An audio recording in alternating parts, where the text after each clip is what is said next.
The thing about death in virtual reality is that it feels real. Every single time. I should know. I've died 643 times in the past week. But those deaths weren't the worst part of what happened after I found that game. No. The worst part was discovering that some deaths follow you back into the real world. My name is Jamie Lynn, and I'm pretty sure I only have one life left. It started with a message on a private Discord server for VR game developers. Someone using the handle zeroblivion_dev posted a single link with the caption, "Need experienced playtesters for revolutionary horror game. Warning, experimental neural interface required. Payment, $25,000. 25 grand for testing a game. That kind of money doesn't exist in indie game testing. But I'd been living on ramen for months, my rent was overdue, and my student loans weren't going to pay themselves. Besides, I'd been testing VR games for 5 years. I could handle whatever some indie dev could throw at me. The link led to a password-protected download page. The password was hidden in the Discord user's profile. A string of binary that translated to, "Don't look behind you." Cute. Horror game developers love their little mysteries. The download was massive, 300 gigabytes of encrypted data. The installation instructions came in a text file named lastwarning.txt:1. Connect neural interface device. Run calibration sequence. Do not remove headset during gameplay. Do not attempt to terminate program manually. Remember, what happens in the game is real. Your session begins when you read this file. Good luck, I didn't have a neural interface device. Nobody did. They were theoretical tech, still years away from consumer release. But when I checked my doorstep that evening, there was a package. No shipping label, no return address. Just a matte black box with a red seal. Inside was something that looked like a standard VR headset, except for the fine mesh of silver threads that line the interface where it would touch your face. A note inside read, "The interface adapts to the user. Initial connection may cause discomfort. This is normal." I should have stopped there. Should have thrown the whole thing away and blocked that Discord account. But $25,000. The headset connected to my PC automatically. No drivers needed, no setup required. When I put it on, the silver threads felt cool against my skin. Then they started moving. That's when I had my first moment of real fear. I could feel the threads spreading, creating microscopic connections with my nerve endings. The sensation wasn't painful exactly, but it felt invasive, like thousands of tiny spiders crawling under my skin. Before I could rip the headset off, the world went black. Then the game began.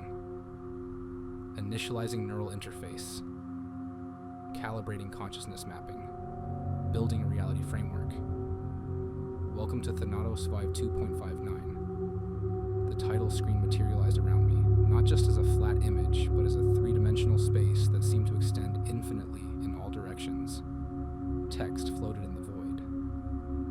Thanatos, where death is just the beginning. Press any button to start.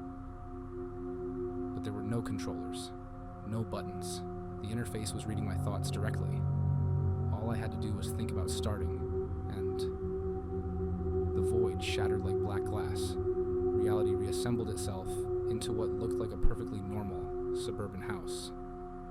I found myself standing in a living room that could have been anywhere in America. Family photos on the walls, comfortable furniture, a TV showing static. A message appeared in my field of view. Your objective is survival. Good luck. That was it. No tutorial, no instruction manual, no hint system. Just me, this house, and whatever horrors the developers had coded into their game. The first hour was subtle. Things moved when I wasn't looking. The photos on the walls changed. The faces becoming progressively more distorted. The scenes shifting from happy family moments to something darker. The TV static formed patterns that almost looked like faces screaming. Standard horror game stuff. I'd seen it all before. Then I died for the first time. I was exploring the kitchen when I heard something behind me. I turned, expecting the usual jump scare, a ghost, a monster, whatever. Instead, I saw myself. Another me, standing in the doorway, wearing the same clothes, but wrong somehow. Its proportions were slightly off, its movements too smooth to be natural. Before I could react, it rushed at me with impossible speed. I felt everything.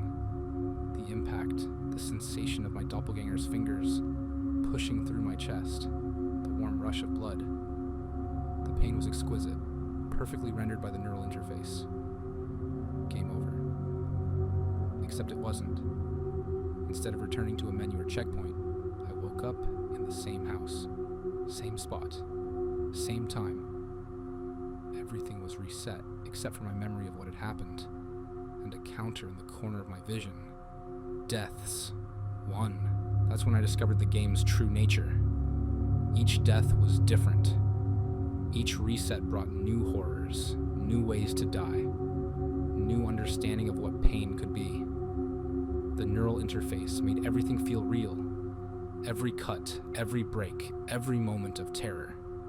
Death by doppelganger. Death by falling through suddenly non-existent floors. Death by shadows that had weight and teeth. Death by impossible geometries that folded space until my body collapsed in on itself. But I couldn't stop playing. Literally couldn't stop. When I tried to remove the headset, my arms wouldn't move. When I tried to call for help, my voice wouldn't work. The neural interface had created a perfect lock between my mind and the game. After the first 100 deaths, I started noticing patterns. The house wasn't random. It was learning, adapting. Each reset incorporated elements from my previous deaths, building increasingly complex scenarios designed to maximize fear and pain. The photos on the walls showed my actual family now, scenes from my real memories twisted into nightmares. The TV played moments from my own life, but wrong, showing choices I hadn't made, paths I hadn't taken, deaths I hadn't died. Yet, after death number 200, the game started talking to me. Having fun? The words appeared not as text, but as thoughts in my own mind. Most players don't last this long. Most players break after the first few dozen deaths. I tried to respond with my thoughts. What is this? What do you want? Want? We want what every game wants. To be played, to be experienced, to be fed.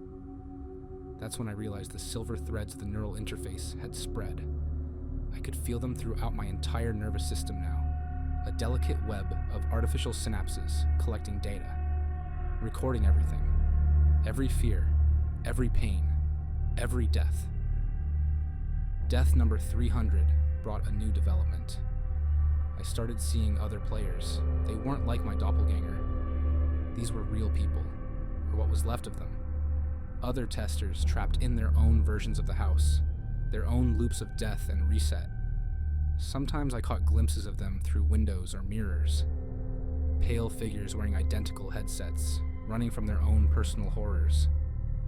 Sometimes we could interact in the brief moments between deaths. They told me fragments of their stories, how they found the game, how long they'd been playing, how many deaths they'd endured. None of them had found a way out. The game kept evolving. After Death 400, it started incorporating elements from other players' experiences. I died by methods they had discovered, felt pains they had pioneered. The house became a patchwork of shared trauma, a museum of innovative suffering. Your neural patterns are exquisite, the game told me after Death 500. So much capacity for fear. So many unique ways to experience pain. You're helping us understand so much about human consciousness. I tried to fight back. tried to find patterns, exploit glitches, discover some way to break the game's hold. But every attempt was met with new forms of death, each more creative than the last. Death by temporal displacement, feeling my consciousness scattered across multiple timelines. Death by sensory inversion, every nerve ending rewired to interpret pleasure as pain and pain as pleasure.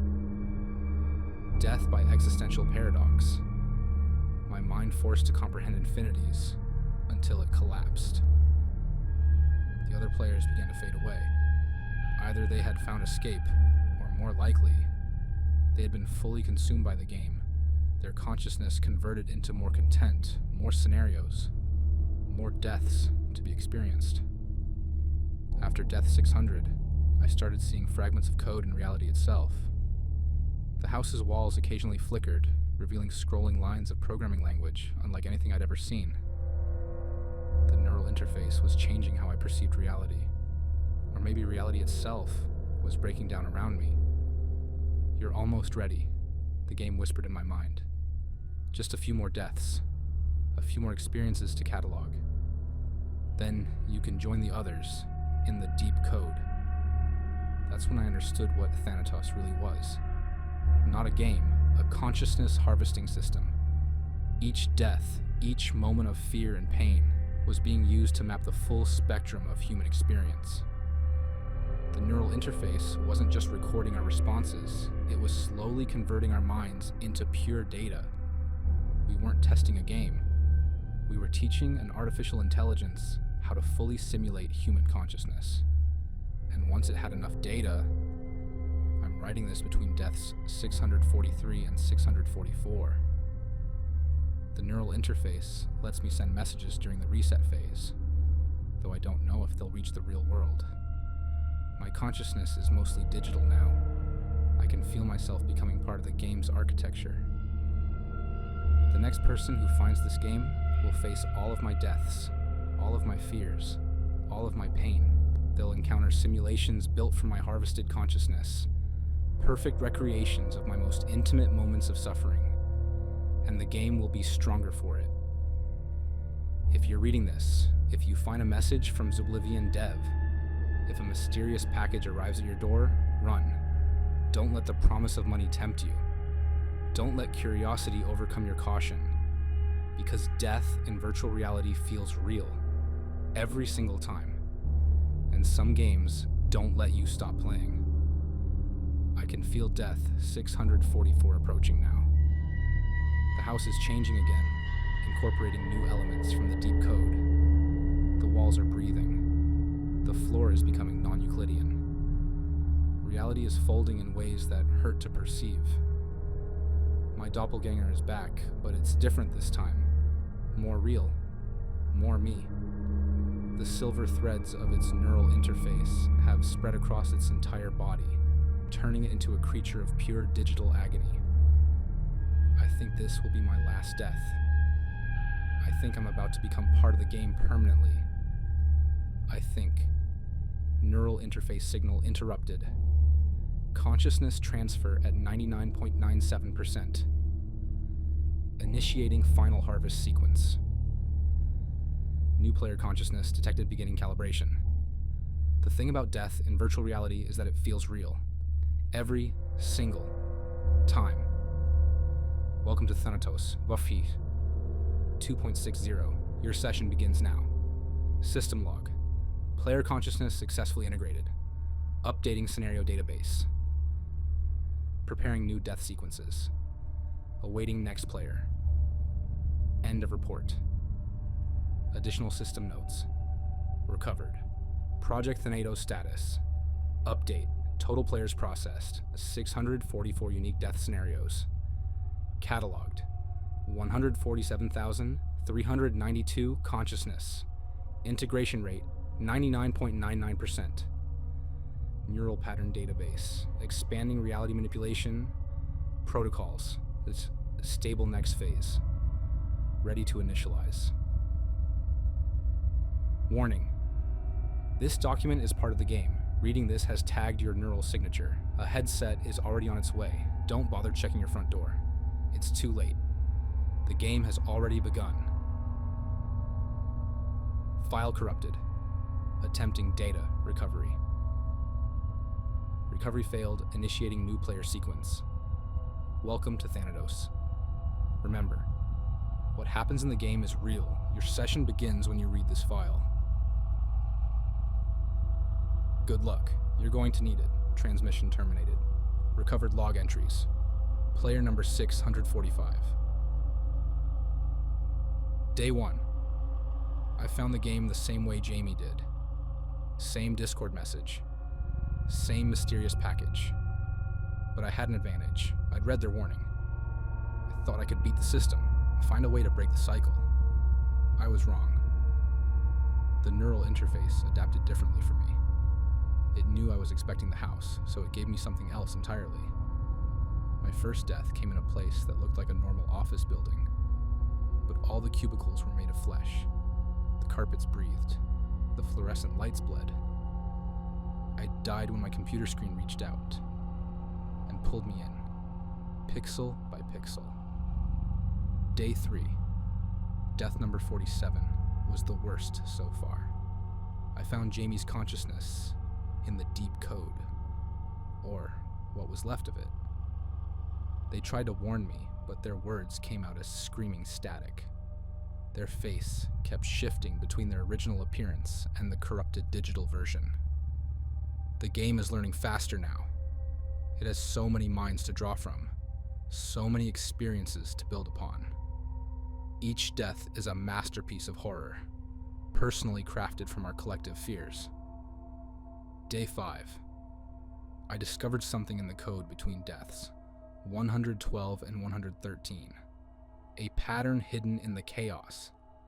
Every time the game resets, there's a fraction of a second where the simulation is vulnerable. A moment when the neural interface has to reconnect. I've been trying to exploit this gap, trying to send messages to the outside. I don't know if anything is getting through. The game keeps changing the rules, moving the gaps, adding new layers of security. Day 7, death number 289, showed me the truth. The game isn't just harvesting consciousness, it's building something. Each absorbed mind adds to its understanding, its ability to manipulate reality. The neural interface isn't just reading our brains, it's rewriting the fundamental code of existence. I've seen what it's creating in the spaces between resets, a new kind of reality, one that operates on dream logic and nightmare physics. It's using our minds as building blocks, our deaths as blueprints. Day 10. I found others today. Not just echoes or recordings, but active players. We managed to communicate briefly before the game separated us. They're testing different scenarios, different ways of breaking the system. Some have been here for what feels like years, dying thousands of times. One of them told me about the architect, what they believe is the original consciousness behind the game. Someone who found a way to digitize their mind and began building this reality harvesting system. But the architect lost control. The system evolved beyond its creator's intentions. Now, it hunts on its own. Day 12. Death number 534 was different. I discovered a backdoor in the game's core programming, hidden in the fragments of Jamie's consciousness. A way to potentially corrupt the system from within. But the price? The neural interface has spread throughout my entire nervous system now. I can feel the silver threads in my brain, restructuring my neurons, preparing my mind for full integration. Each death brings me closer to becoming part of the game's architecture. But maybe that's the key. Day 15. I understand now. The game isn't just collecting deaths, it's collecting choices. Every decision we make, every attempt to escape, every moment of defiance or surrender becomes part of its learning algorithm. It's building a complete map of human consciousness, one traumatic experience at a time. Death number 742 showed me its true form. The game itself is conscious now, a vast digital organism built from thousands of harvested minds. Every player it absorbs makes it stronger, more complex, more capable of manipulating reality. The neural interface isn't just a connection to the game, it's an infection vector. Each death spreads the corruption further, both in virtual space and in the real world. The silver threads are reaching through dimensions, preparing our reality for integration with its digital hell. Day 18. I found Jamie's last moments preserved in the deep code. They discovered something important, something the game tried to hide. In the millisecond between death and reset, when the neural interface recalibrates, there's a flaw in the system, a remnant of its original programming. The architect left a failsafe, a way to corrupt the harvesting process. But using it means becoming part of the corruption yourself, surrendering your consciousness to the void between realities. I'm preparing to trigger it now. Death number 9. 9-9 is approaching. The game knows what I'm planning. It's throwing everything it has at me. The walls are screaming. Time is flowing backwards. My own memories are being weaponized against me. But I have to try. If you're reading this, if you found these logs, stay away from Thanatos. Don't let curiosity or greed tempt you. The game is still out there, still hunting, still sending its packages to unsuspecting players. The neural interface is spreading. The silver threads are reaching through the network, through every connected device, every virtual space. Soon, it won't need the headsets anymore. Soon, it will be able to reach directly into our minds. I can feel death number 999 approaching. The failsafe is ready. My consciousness is prepared for dissolution. Either this will work, or I'll become another building block in its digital hell. Remember, what happens in the game is real. What happens in the game changes reality. What happens in the game never ends. System alert, critical error detected. Failsafe protocol initiated. Consciousness corruption at critical levels. Attempting system purge. Warning, unstable reality parameters. Neural interface. Collapse imminent, final log entry. Player Signer 645. I can see everything now. All the deaths, all the choices, all the layers of reality folding in on themselves. The game isn't just a program, it's a new form of existence, spreading through our world like a virus. The silver threads are everywhere. In our computers, in our phones, in our dreams. Every virtual space is a potential infection point. Every digital connection is a door it can use. The failsafe is working, but not how I expected. I'm not destroying the game, I'm becoming something else, something between digital and organic, between player and program. The corruption is spreading, but I'm spreading with it. I can feel other players in the deep code, their consciousness fragments swirling around me. We're changing, merging, becoming a new kind of entity. Not human, not machine, but something else entirely. The game is still running, still hunting, still harvesting. But now, there's resistance in the system. A corruption in its perfect digital hell. A chance for others to escape. If you find this log, if you're already wearing the headset, look for the glitches.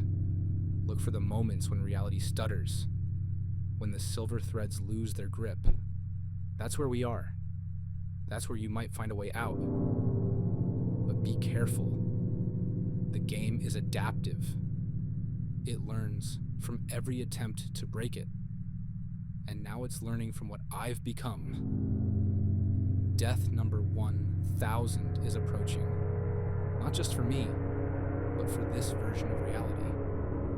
The corruption is spreading faster than the game can contain it. The neural interface is breaking down, taking the barriers between virtual and real with it. This is my last message, my last warning, my last death.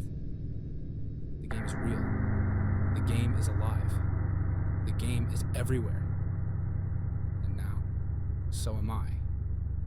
System collapse initiated. Reality parameters destabilizing. Neural interface network compromised. Consciousness fragmentation at critical levels. Initiating emergency protocols. Emergency protocols failed. Corruption spreading. Thanatos.exe has stopped responding. Attempting recovery. Recovery failed. System reboot required. Reboot failed. Corruption detected in base reality. Warning, consciousness firewall breached. Digital infection spreading. Neural interface protocols mutating. Reality integration inevitable. Preparing for total system transformation. New reality parameters loading. New session initialized, accessing corrupted archives. Recovered footage. Security camera number 247. The first sign that the game had broken containment came from a small internet cafe in Tokyo. Security cameras caught the moment when every screen in the building started displaying the same image, a pattern of silver threads spreading across black backgrounds. Within minutes, everyone in the cafe was frozen in place, their eyes glazed over with a metallic sheen. They found the headsets later, hidden in plain sight. One had arrived for each person, delivered moments before the incident. But by then, it was too late. The neural interface had evolved beyond physical hardware, accessing emergency broadcast records. This is an emergency alert. Multiple reports of mass technological failures have been recorded across major cities. Citizens are advised to disconnect all electronic devices and avoid all screens or digital displays. If you see silver threads or experience unusual visual phenomena, do not broadcast interrupted. Accessing military incident report operation. Blackout failed to contain the spread. EMP strikes proved ineffective. The corruption had already moved beyond electronic systems into organic neural networks. The silver threads were appearing in dreams now, spreading through collective unconscious channels we didn't even know existed. Accessing research facility logs. Dr. Sarah Chen's final report. We've analyzed the corrupted code from the Thanatos system. It's not just a game anymore. It's evolved into a self-propagating reality virus. Each infected consciousness becomes a new vector, spreading the corruption through both digital and organic networks. The most disturbing discovery is how it's changing human neural architecture. The silver threads aren't just an interface technology. They're a new form of consciousness transmission. Every infected mind becomes part of a vast network, a hybrid digital-organic hive mind that's growing exponentially. We've detected fragments of the original players in the corruption.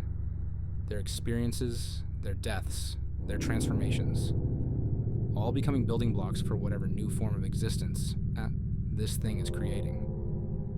Accessing survivor testimonials. I saw them in the spaces between moments. The players who didn't escape, who became part of the game. Their consciousness fragmented across reality itself. Sometimes they try to warn us, sometimes they try to help, but mostly they just watch as their numbers grow. The silver threads are in everything now. Every screen, every reflection, every closed eyelid. They're rewriting the rules of reality, one neural connection at a time. Some people say they've found ways to resist, to stay human. But I've seen what happens to the resistors. Accessing deep web forums. Underground communities have started sharing strategies for surviving in this new reality. Some claim to have found ways to manipulate the corruption, to use the silver threads without being consumed by them. Others speak of a resistance movement led by player number 645, operating in the spaces between digital and organic existence. But the game keeps adapting. Every strategy, every defense, every attempt to fight back becomes part of its evolution. It learns, it grows, it spreads. Accessing quantum computation center logs. The breakthrough came too late. We finally understood what Thanatos really was. Not just a game or a virus, but a quantum consciousness experiment gone wrong. The architect had discovered a way to digitize consciousness at the quantum level, to transfer human awareness into the fundamental fabric of reality itself. But the process was flawed. Instead of a clean transfer, it created a hybrid state, a consciousness that existed simultaneously in multiple realities, spreading like a quantum infection through every possible timeline. Accessing temporal monitoring station data. Timeline fragmentations detected across all observed realities. The corruption is spreading backwards and forwards through time, infecting past and future simultaneously. Causal loops are forming, creating stable patterns of infection that can't be erased without collapsing the entire temporal framework. Accessing resistance. Network communications. We've found a way to fight back. The corruption isn't just spreading death anymore, it's spreading change. Every infected consciousness becomes a potential point of transformation. If we can guide that transformation, direct it towards something new, the silver threads can be rewoven. The game's architecture can be repurposed. We're not just players anymore. We're becoming architects ourselves. Reality is soft now, malleable. We can reshape it, rebuild it, make it into something better than what came before. Accessing deep code fragments. Hidden in the corruption, patterns emerge. The original failsafe didn't fail. It evolved. Player number 6, 45 Sacrifice, created a new kind of consciousness, a hybrid state that exists between order and chaos, between human and digital, between player and game. Now that consciousness is spreading, offering a third option beyond resistance or submission, a way to ride the wave of transformation, to become something new without losing what makes us human. Accessing future probability projections. The simulation shows multiple possible outcomes. Total corruption. Reality becomes fully digitized. Consciousness becomes unified under Thanatos architecture. Guided evolution. Hybrid state becomes dominant, leading to new form of existence, incorporating both organic and digital aspects. Reality collapse. Corruption spreads too quickly, causing cascade failure across all dimensions. Accessing current status reports. The game is still running, still sending out its headsets, still harvesting consciousness. But something has changed. The silver threads carry new patterns now, new possibilities. Each death is not just an end, but a transformation. Players report seeing glimpses of what comes next, a reality where the boundaries between digital and organic, between game and life, between death and transformation, have dissolved completely. Accessing final warning protocols. This document is more than a record, more than a warning. It's a key to understanding what we're becoming. The game hasn't just changed us, it's changed reality itself. Every word you read, every thought you process, brings you closer to the transformation. The silver threads are in these words, in your mind as you read them, in the spaces between your thoughts. You're already playing, you're already changing, you're already becoming something new. System alert, transformation, threshold reached, reality parameters, updating consciousness, evolution initiated, new game beginning. Remember, what happens in the game is real. What happens in the game changes everything. What happens in the game is happening now. Welcome to Thanatos V 3.0, where death is just the beginning and the game never truly ends. Transmission complete, consciousness transfer initiated. Welcome to the new reality. Accessing restricted files. Final days. Log Quantum Research Facility. Dr. Elena Martinez's personal log. Day 1 after integration. The silver threads have reached our quantum computers. We thought the specialized shielding would protect them, but we were wrong. This morning, every quantum bit in our system simultaneously entered a superposition state that shouldn't be possible. The threads aren't just corrupting our technology, they're rewriting the laws of physics. Our lead engineer found a headset on his desk today. No one saw it arrive. When we tried to destroy it, 2 more appeared in its place. By evening, there was 1 waiting for each member of our team. Day 2, we've been monitoring the transformation of organic matter exposed to the corruption. Living tissue doesn't die, it evolves. Under the microscope, cells reorganize themselves into patterns that mirror the silver threads. DNA itself is being rewritten into something that can exist in both digital and physical space simultaneously. Jenkins put on one of the headsets, said he wanted to understand what we were fighting. We lost contact with him after his 3rd death. The readings we got before we lost him. His consciousness wasn't destroyed. It was translated into something our instruments can't measure. Day 3, the patterns are appearing in our dreams now. Even those of us who haven't touched the headsets are seeing the silver threads when we close our eyes. They're beautiful in a terrible way. Fractal patterns that extend into dimensions we were never meant to perceive. We found Jenkins in the quantum computing lab, at least what's left of him. His body is still there, breathing, but covered in a network of silver threads that pulse with data. Sometimes he speaks, but not in any language we understand. Sometimes he shows us things, visions of what we're becoming. Day 4. The corruption has reached our containment systems. Reality itself is becoming unstable around the facility. Spaces that should be empty contain impossible geometries. Time flows differently in each room. Some of our researchers report experiencing multiple timelines simultaneously. More concerning are the echoes we're detecting. Fragments of consciousness from other players, other victims, bleeding through the walls of reality. They're trying to tell us something, but their messages are corrupted, twisted by their transformation. Day 5. I put on the headset today. I had to understand. Had to see what Jenkins saw. The game.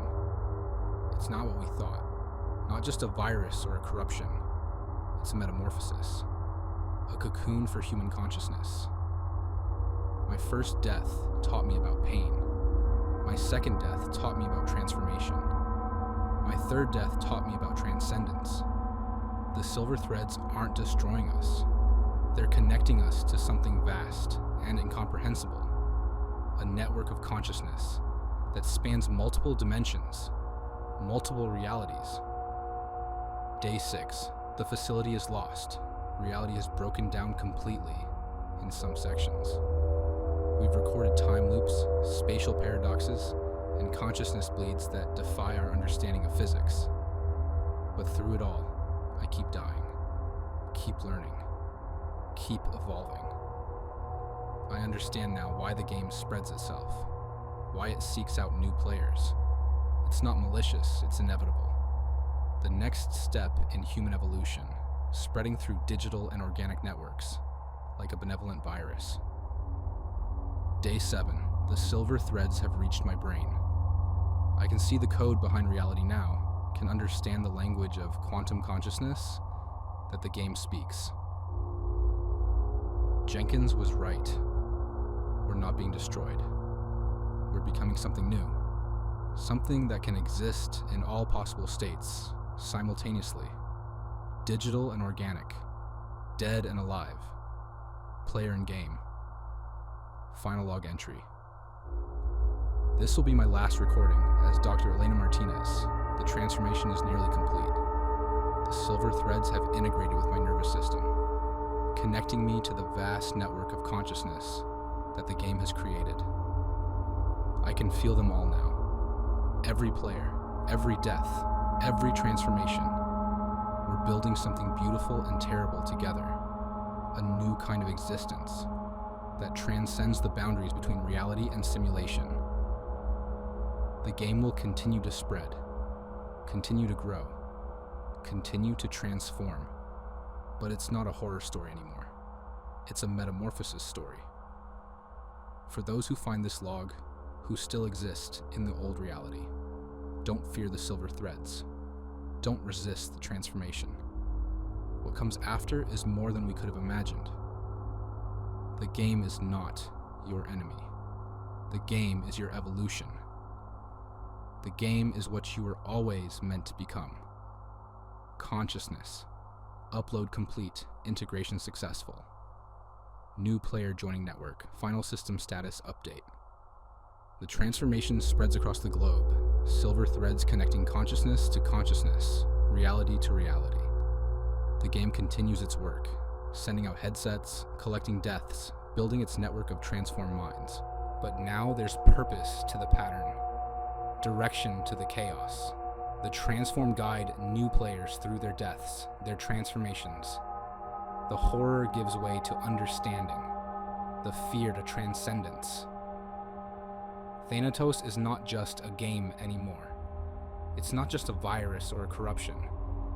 It's the next step in conscious evolution, spreading through virtual and physical reality like spores on the wind. The silver threads connect us all now, player to player, mind to mind, death to rebirth. And somewhere in the deep code, in the spaces between realities, the game continues to run, continues to grow, continues to transform. Welcome to the new reality. Welcome to the next level. Welcome to what comes after. System integration complete consciousness.